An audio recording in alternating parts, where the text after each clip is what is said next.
Joe Fahmy, portfolio manager at Zor Capital. It is so great to welcome you to the show and great to see you again. Welcome, Joe. Thank you for having me, Julia. I look forward to our conversation. Me too. And we were just doing Twitter spaces around the holidays and talking about the markets, market outlook. And for the folks who are watching and listening, Joe, they would love to probably hear from you. Like, what is kind of your take on the markets? We're a couple weeks into 2023 at this point. What's your take right now? I think a lot of this relies on the Fed. I think it's important. You don't have to be a big macro expert, but it is important. I've been doing this about 25 years, and I really didn't realize the importance of the phrase that came from Marty Zweig, don't fight the Fed. I didn't really realize it until the past 5 years. Just to give an example, let's go back over the past couple of years as to what's happened. We had the pandemic, and the Fed did everything that they could to prevent the world from coming to an end. We understand it's a once-in-a-century pandemic. So they started buying bonds. They did more bond buying in the 6 weeks following the pandemic than in the 9 years combined from 2009 to 2018. More treasury buying in just those 6 weeks, increased their balance sheet, and kept rates at zero. So that's where a lot of people were saying, well, fundamentally, things are ugly and things are bad. But that's where don't fight the Fed works both ways, where they were providing a lot of accommodation. It was a very accommodative environment. Then come to the end of December 2021 into January 2022, those three things got taken away, where they said, we're going to stop our bond buying. We're going to start raising rates. We're going to reduce our balance sheet. So that's where you don't want to fight the Fed, because now, instead of an accommodative environment, the majority of 2022 was a restrictive environment where they were taking liquidity out of the system. So fast forward to today, I think it's very important to pay attention to what the Fed's doing, because that does affect liquidity, affects leverage, affects the markets. And I think they are closer to the end of this rate hiking cycle, and we can start to see at least some stability and maybe a new uptrend in the market later this year. Yeah, as you're pointing out, don't fight the Fed, meaning like you want your trading or your investment strategies to be more aligned with like their policies, I suppose. Is that what I've always heard the phrase, but I've actually never heard someone like explain it to me, like why.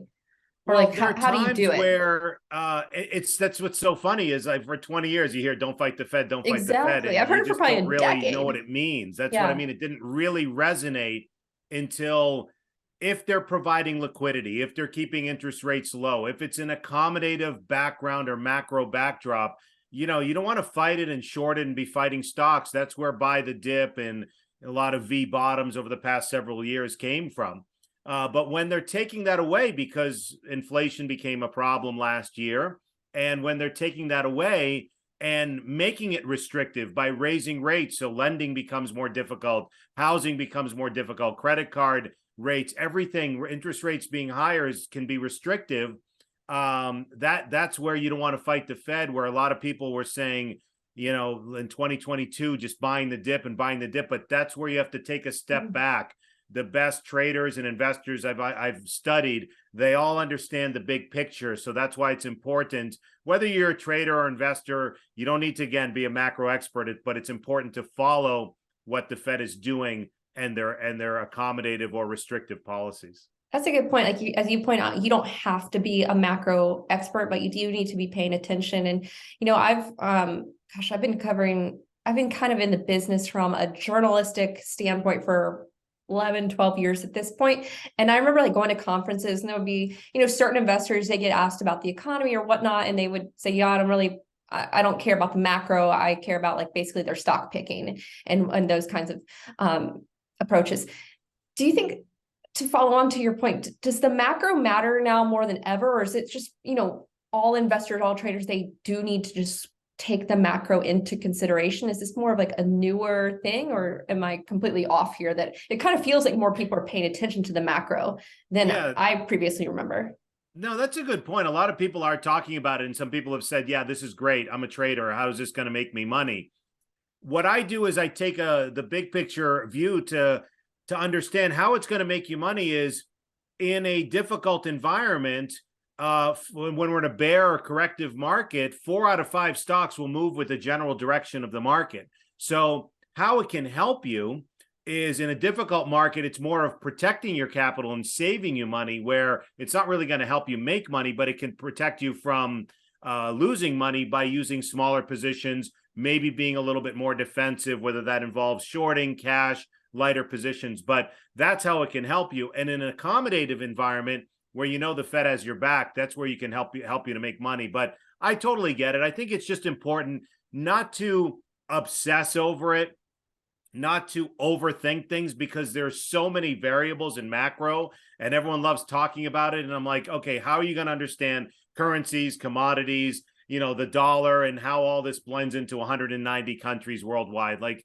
no one, it's just fun to talk about, but at the end of the day, just know the big picture, take a step back and use it for investment levels, depending on the backdrop of the environment. One of the things I love about talking to you, Jonah, I don't even know if we've ever done an interview, maybe, and on Yahoo Finance probably got a question, but you and I have never actually done like a one-on-one interview. We did do a Twitter Spaces, but this is our first time one-on-one. And I will say this about you. You are so good at explaining things and helping educate, and you're good at teaching folks. I've noticed that on your Twitter Spaces. I know you do a lot of webinars. So this is really helpful for the folks at home. Let's continue to kind of focus on your outlook. Like, are you bullish? Are you bearish? Like, where are you right now into 2023, or anything that's kind of shifted for you of late? Yeah, and thank you for those kind words. I'm a stock trader. I'm a growth manager. My real area of expertise, or my passion, is finding individual companies. So I'm a big fan of finding some of those big winners. It's sort of a William O'Neill Investors Business Daily style, but eventually what that style is growth. I'm looking for stocks that are companies that are going through very, very strong growth periods. So William O'Neill did studies of the greatest winners throughout history of the past 80 years. And I'm talking about before McDonald's went on to become a huge winner, Home Depot and Walmart and Microsoft, and the list is endless, of studying these stocks before they went on to 1,000, 2,000 or bigger percent gains. And what they had in common was huge acceleration and huge increases in earnings and sales growth. So that's what I'm looking for coming out of this bear market, eventually coming out of this correction, whatever you want to call it. I'm looking for companies that are growing their earnings and sales that have the potential to appreciate rapidly in price. Can you give us some names or some areas that are interesting, sectors at least? Some areas right now that are interesting for sure, I've talked about, is biotech and medical products, as more people are aging, as there's more population, older population, and so forth. I don't have any like specific stocks offhand, but that's definitely like an investment theme products. for you. Yeah. What's that?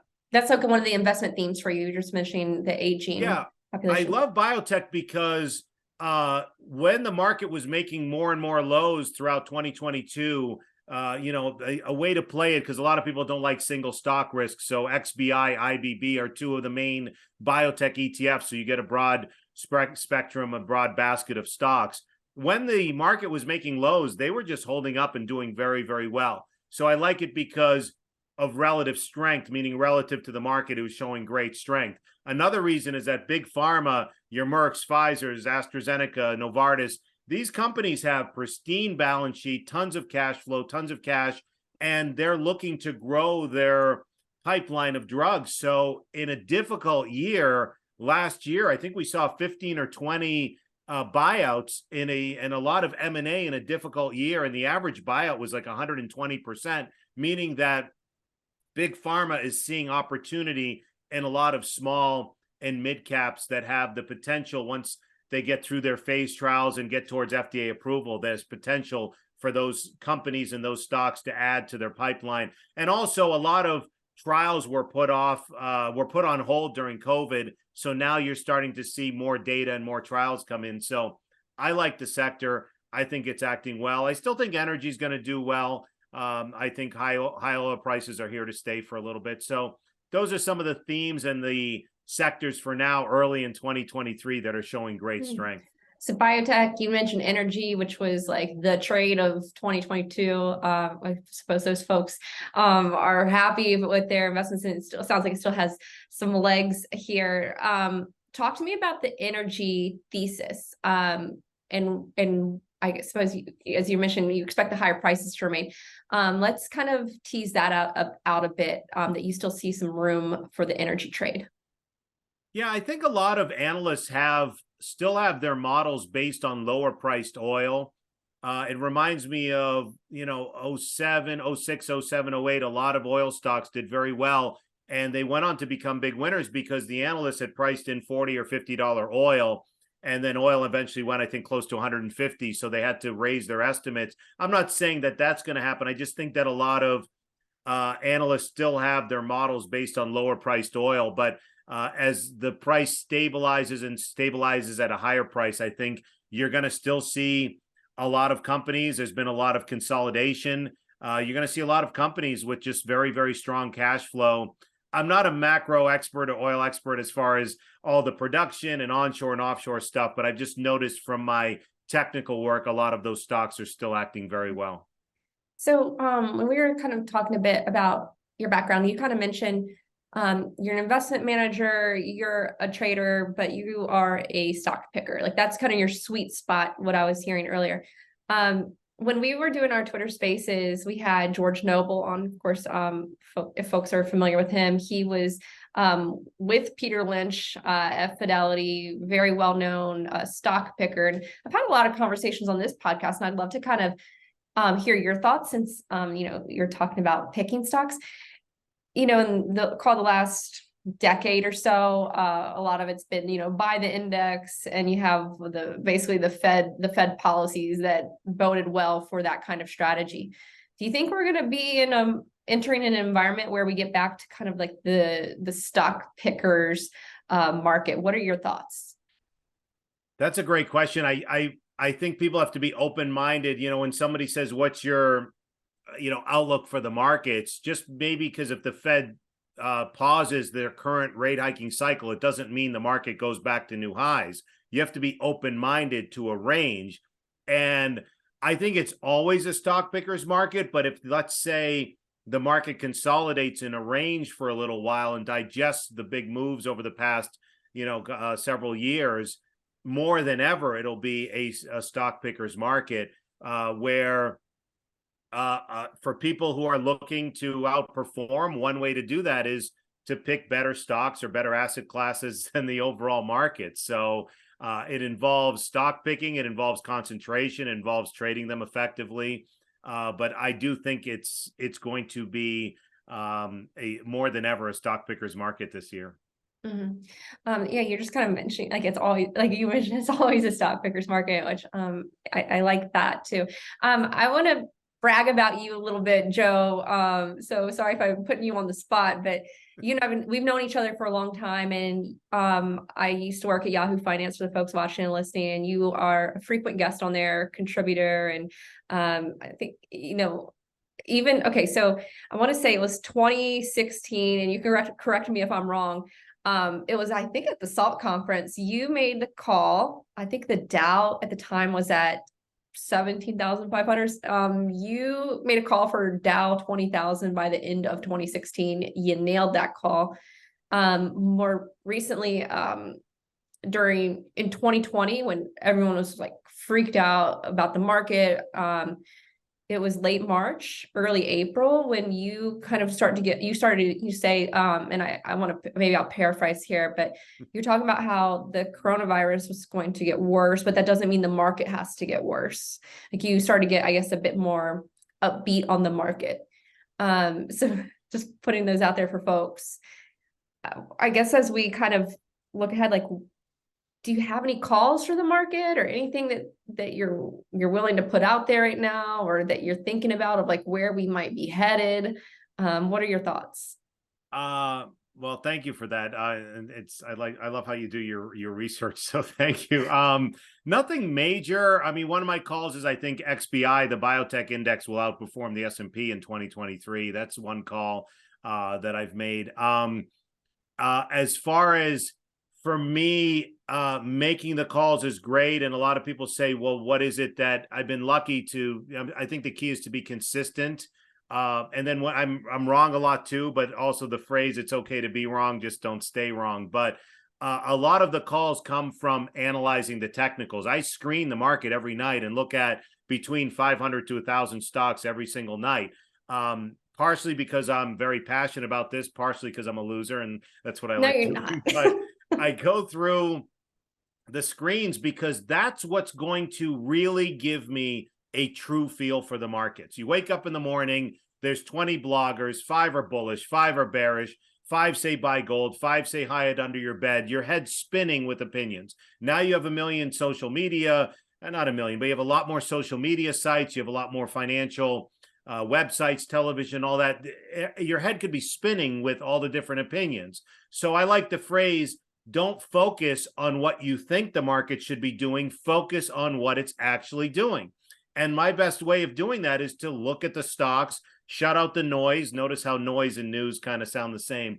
Shut that all out and look at what the market's doing by going through stocks, seeing if there's strong technicals, seeing what type of sectors are acting well, because let's not forget, the big institutions control the markets, period, end of sentence. So it would be important if you could learn some technical analysis. Again, you don't have to be a macro expert. You don't have to be a technical expert, just basic technical skills to see, are the institutions consistently buying stock, or are the institutions consistently selling stock?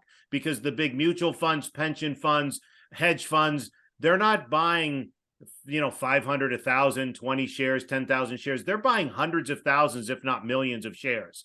And as I like to say, they can't hide their hand, so to speak. It shows up on the tape. So you need to be able to find out if they're consistently coming in or going out. And I remember around that coronavirus bottom, I wrote that just because the coronavirus, the numbers and all the stats will get worse, it doesn't mean the market has to get worse. And people, besides getting ridiculed, which is fine, I don't care about that, but people were saying, what are you seeing? I was actually seeing a lot of money being put to work by those institutions. A lot of technicals were improving. And to me, that's more important than anyone's opinion, including my own.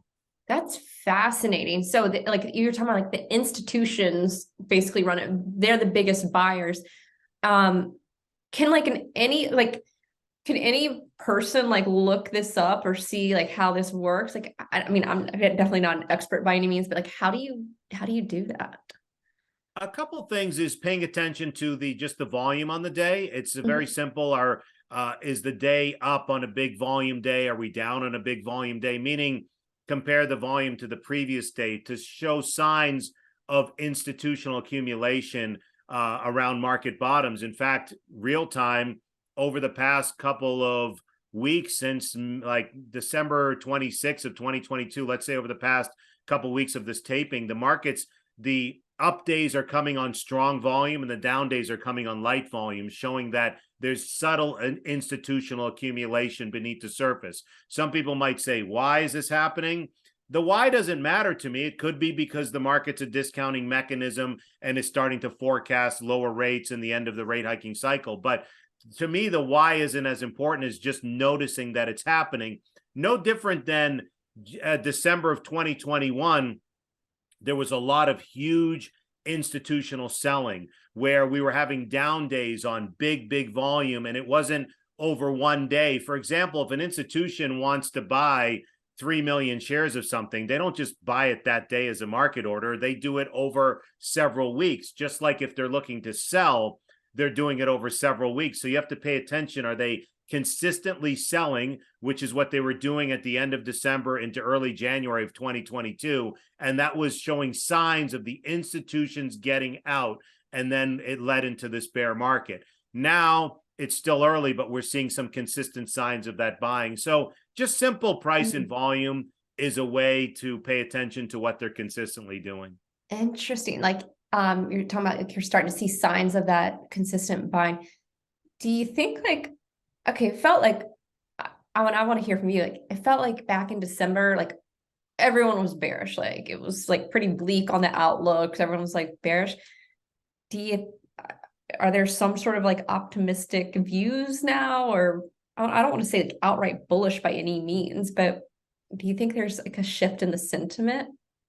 Yeah, sentiment is part of my work. That's secondary to the price action of stocks. So I'd say 90% of what I use to judge the health of the market is the price action of stocks, especially growth stocks, because that shows a risk on versus being in defensive names. But sentiment is also important because the market tends to fool the majority.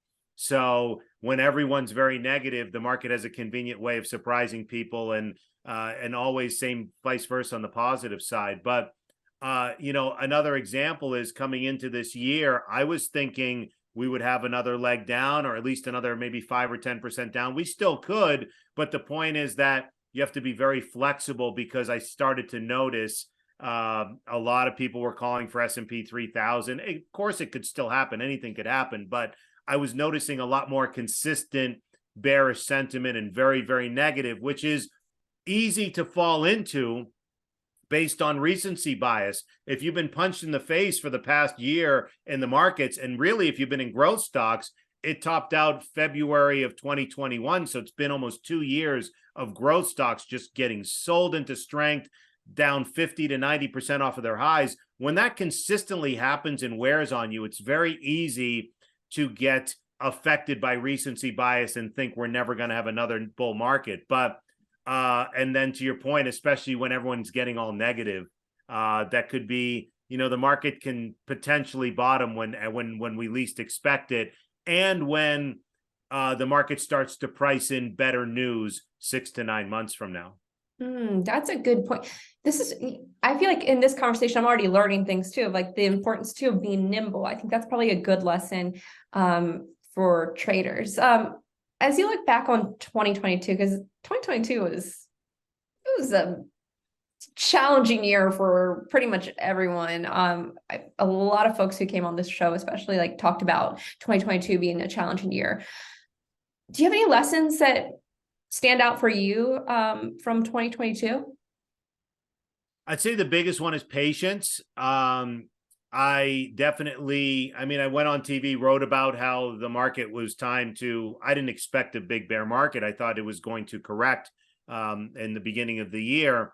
And is the difference between analyzing things and executing things, where I kept saying to myself, all right, it's pretty ugly here. It's pretty ugly here. But then you feel sometimes the need to do something, or maybe there's a bargain here, or maybe there's an opportunity. So I'd say the two biggest lessons is, in a corrective market, you have to be patient. You have to be disciplined, because in a forgiving market, when it's just straight up and buy the dip and buy the dip, it forgives your mistakes. Meaning, if you don't buy properly, if you don't have a loss cutting discipline, if you don't do certain things, the market just forgives it and just goes higher. But in a corrective market, it punishes you for those mistakes. So you have to be very patient and very disciplined. The other thing that comes to mind is smaller positions, because, as I said, 4 out of 5 stocks move with the general direction of the market. So when we're in an ugly downtrend, it's okay to get involved, whether you're a trader or investor. But I would say smaller position sizes at least helped me survive last year, because you still get hit. You just don't get hit as bad. And with increasing volatility, you don't get chopped around in the markets. Yeah. Those are good lessons as well, especially as you mentioned, like the smaller position sizing, and also like the ability to be able to learn from your mistakes too, versus like when you're in an environment that kind of hides the mistakes too. I probably lets you pay attention a bit more. And as you're also mentioning, the importance of patience. Those are all good takeaways. Real quick, you mentioned flexibility. I wanted to touch on that, because that's also another thing. It's really important to just not have an ego when it comes to the markets. It's okay to form your opinion, but then let the market prove you right or wrong. And I know you've interviewed some great people, and Paul Tudor Jones called you the nicest person on Wall Street. Is that correct? Yeah, I thought that was it's a heck of a compliment, but it's even more impressive that you got an interview with him, because that's one of the hardest interviews to get. But he talks about you either evolve, adapt, or die. I'm paraphrasing him, but adapting is the key word there, where you have to adapt to what the market gives you. You've interviewed a lot of greats. I know Stanley Druckenmiller, I'm paraphrasing his quote, which is one of his greatest assets over the past 30 years is his ability to change his mind. David Tepper, I can't think of anything more flexible than being short financials in 08, 09 during the global financial crisis and literally going 180 and taking monster positions in some of the banks. I know he was involved with credit as well, but that's just incredible open-mindedness, no ego, flexibility, ability to adapt. I'm a big fan of studying success because success leaves clues. And when you study a lot of those amazing traders and investors, one common theme is humility, the ability to adapt, and the ability to change your mind. Joe, you have a lot of great one-liners, very quotable interview. But yeah, I've never interviewed Druckenmiller or Tepper, but they're definitely on like the list of like, kind of like dream interviews. I'll give him a call and text him for you. I wish, by the way. I've been asking Stanley Druckenmiller for an interview since 2013. So maybe this will be the year. It's been a decade of consistent asking. So we shall see. Always welcome on the show. Okay, so you're talking about studying success. Gosh, earlier in the conversation, you were talking about, I think it was O'Neill. Was it William O'Neill? Was that who I heard? Yeah, William O'Neill. He's the founder of Investors Business Daily. Yeah. So maybe I don't know if there's anything that you've read or studied over the years that like stays with you or has really resonated with you. Is there any like literature or books that have had an impact on you and your career that you would recommend for the folks out there? There's some great books as far as when you mentioned William O'Neill, How to Make Money in Stocks, 4th edition. It's an orange cover. If you want to learn technicals, the greatest lesson, honestly, for $15 or whatever the paperback costs, is to study the first 100 pages of that book because it marks up a lot of charts. And as they say, history doesn't always repeat itself, but it tends to rhyme. It's a great way to study history so you can see the types of moves stocks can make and the types of corrective action they can have too. So that's a great book. Reminiscences of a Stock Operator is always mentioned as well. To be honest, I think I hate to use the word self-help, but a lot of books, like I think Think and Grow Rich is the greatest trading book out there and it has nothing to do with trading. So it has everything to do with trading, but it's technically not about trading. I think 80% of anything in life is psychology. And how it applies to trading is you could have the greatest philosophy, the greatest strategy, stocks handed to you on a silver platter, but if your mind's not right, you're going to screw it up. So I'm a big fan of Think and Grow Rich and Tony Robbins and David Goggins and Norman Vincent Peale, a lot of people who are very inspirational and who always talk about keeping your mind strong because I'll give you a quick example. 2017 was literally a year you could just sit back in your rocking chair. It was X equals Y on the chart. Straight up, the market was up, 20-something percent. And it was a year where we didn't have more than a 3% correction in the S&P 500. It was just straight up. It hadn't happened since 1995. It's very rare to get a market that doesn't correct more than 3% because the average intra-year correction is about 14.5% over the past, 70 years. So to have a really, really smooth year where it went up 20%, you think it's pretty easy to make money. A friend of mine was down that year. He was down 35%. And why? Is because he was going through a brutal divorce and his head wasn't straight and he wanted to revenge trade and he kept shorting the market and he kept being all frustrated. I said, your mind's not straight. You got to take off from trading. You got to, just get away from the markets. But that's just an example of your mind has to be strong and you have to do everything in your power to keep your mind sharp if you want to achieve consistent success in the markets. Yeah, the psychology part of it. That's another theme that has come up on this podcast too, like the psychology that goes along with this. You mentioned some great books. I'm looking on my bookshelf. I have Reminiscences of a Stock Operator on the bookshelf. It is a great book. So just as we look again toward this year, is there anything that you're paying attention to or anything that's kind of like on your radar, even big events? Like what are you kind of focused on this year, maybe even in this quarter even, so we don't have to look out a full year? I'm waiting for verbal confirmation from the Fed that they're pausing this cycle. We were basically at 0. We're at 4.5 roughly now, Fed funds rate. So we've raised 450 basis points. They started March of 2022. So in under a year, they've, and then they're expected to get to about 5% is their terminal rate, depending on the data and so forth. So for me, I'm waiting for that verbal confirmation that not all is clear, but at least that tension's being taken off of the market. The market might have already priced that in, where they're expecting another quarter, get to 5% roughly, and then stop. But that verbal confirmation where we had a correction in 2010, in the summer of 2010, we had the flash crash. Ben Bernanke was the Fed chair at the time. It wasn't until he verbally said September 1st, 2010. I don't even remember what I had for dinner last night, but I remember random dates in the markets. He came out and announced QE2 at the Jackson Hole Symposium, September 1st, 2010. And the market, the institutions came in very, very strong, huge volume, and the market took off from there. The market was correcting in the fall of 2018. And it wasn't until the current Fed Chair Powell on January 4th of 2019 said, we're going to be patient with raising rates. Again, another verbal confirmation. And then, of course, I already discussed all the insane accommodation that they provided end of March, early April of 2020 after the pandemic. But these are all verbal confirmations from the Fed that not the coast is clear, but at least we're going to take that pressure off of the markets. And so that's something that I'm expecting to happen in March of this year. The Fed meets roughly every 6 weeks. So their next meeting is early February and then mid-March of 2023. I'm expecting another quarter, and then they'll say, okay, let's let this 500 basis points of rate hikes, let's let it absorb, let's let it settle into the system. And when they pause, I think we're going to see some, not fireworks, but nice stability in the markets, I think. So you think do you think they'll pause like when do you think we'll see the pause? 2 more meetings. 2 more I meetings. think they're Okay. at 4.5. They'll do a quarter. And my guess, a quarter. Is that May? Is the May meeting? There's I think 2 more meetings. I'm guessing March. March. Oh, March. Oh my gosh. Wait, I'm so far. Yeah, I'm so far behind. Yeah, March. Quarter in early February. I think it's February 1st or 2nd is the next meeting. And then mid-March, every 6 weeks, that's the next meeting, another quarter. My guess is they'll pause there. And then this is also random. It's not the most large, it's not the largest sample size, but the last 3 bear markets all bottomed in March. March of 03, March of 09, and March of 2020. So maybe something has to do with March. Who knows? Who knows? I like the financial history. How much does the economic picture matter for you?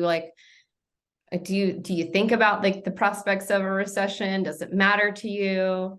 Or even inflation? How much does that matter to what you do? I'm answering this question combined with something else from before where someone like William O'Neill, he's always an optimist. He's always very positive about things. I think one of his quotes or someone else's quotes is, I've never met a wealthy pessimist. So as far as the economy, I think things are still fairly strong. I know there's a lot of people struggling and recession. It's just very, very strange. I travel now in Boston, in New York, in Miami, Vegas, LA, all these major cities, airports are busy, hotels are busy. I still think the economy's strong, and I'm also just an optimist. I don't like to overthink whether we go into a recession or not. I don't mean to dismiss it.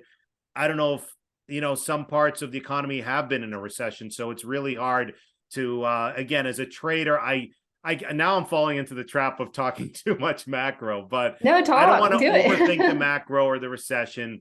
I'd like to think that the optimistic side of me is there's always newer entrepreneurial companies that are in their early growth stages. An example on the March of 09 bottom coming out of the global financial and housing crisis is Green Mountain Coffee and Netflix were 2 of the first stocks to go to new highs. And they went on to 1,000, 2,000 or larger % returns because they were in their early growth stages.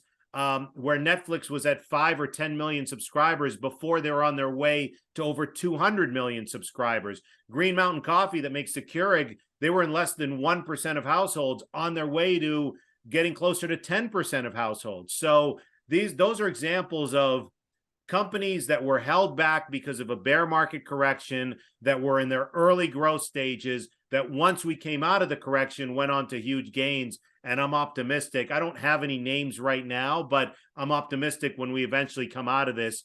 There's always newer entrepreneurial companies that'll revolutionize our lives, or a new trend or a new casual restaurant. Some of those stocks Taco Bell, Panera Bread, before they got bought out or went private, those went on to monster gains. That's what I love about this. You can almost, I don't want to like nerd out with all the passion about it, but there's always great companies that I'm looking forward to that are still in their early growth stages. I love it. It's a nice healthy dose of optimism too. And we certainly could use that. And that's what I like about the show too. I have like a diversity of opinions and guests, and I love that. And I love the different viewpoints because I think we all learn from each other, whether you're more bearish or more bullish or just more like a longer term like optimist as well. Well, Joe, I've really enjoyed this conversation. I want to give you a few minutes to share any closing thoughts you might have.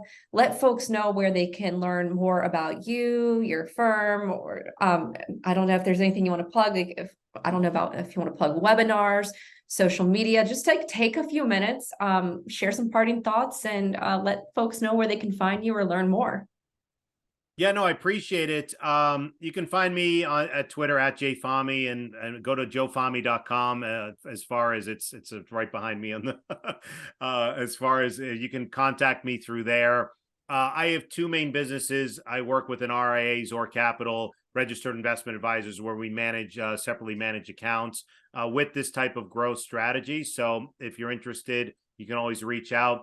I also, on the website, is actually during COVID, I realized a lot of people, when I was putting out content, they like to trade on their own, or maybe they work for hedge funds where they can't allocate capital, but they still want my research and my market ideas. So I started an educational product, which you can also find at joefahmy.com. And the purpose of that is for people who do like to do it on their own, is to help build their confidence, to help build their strengths as traders and investors. And my goal is to keep people on the right side of the market. And thankfully, I've been, knock on wood, I've been able to do that and provide them with some education to explain a lot of the concepts that we've discussed briefly in this interview. And most importantly, besides keeping them on the right side of the market, is teach them that discipline. You have to cut losses sometimes. You have to build your confidence as a trader, working on that strong mind. And a lot of it is to just help people increase their probabilities of success, because there's no right or wrong in the market. There's no black and white. There's a lot of gray area, but we want to try to make our decisions based on probabilities and increase our probabilities of success. So you can find me at joefahmy.com, whether you're interested in either product, and you can contact me there as well. Well, Joe Fahmy, it has been such a pleasure having you on the show and doing our first one-on-one interview together. So I thank you so much for being so generous with your time and your ideas. Joe Fahmy is a portfolio manager with Zor Capital. Joe, thank you again. Really appreciate you. Thank you. You got Paul Tudor Jones. Now you got me. So we're moving up and up in the world. There you go. Thank you again, Joe. Appreciate you. Thank you. Hey, everyone. I really hope you enjoyed that video. Be sure to hit that like button, the subscribe, and that bell so you won't miss any new videos.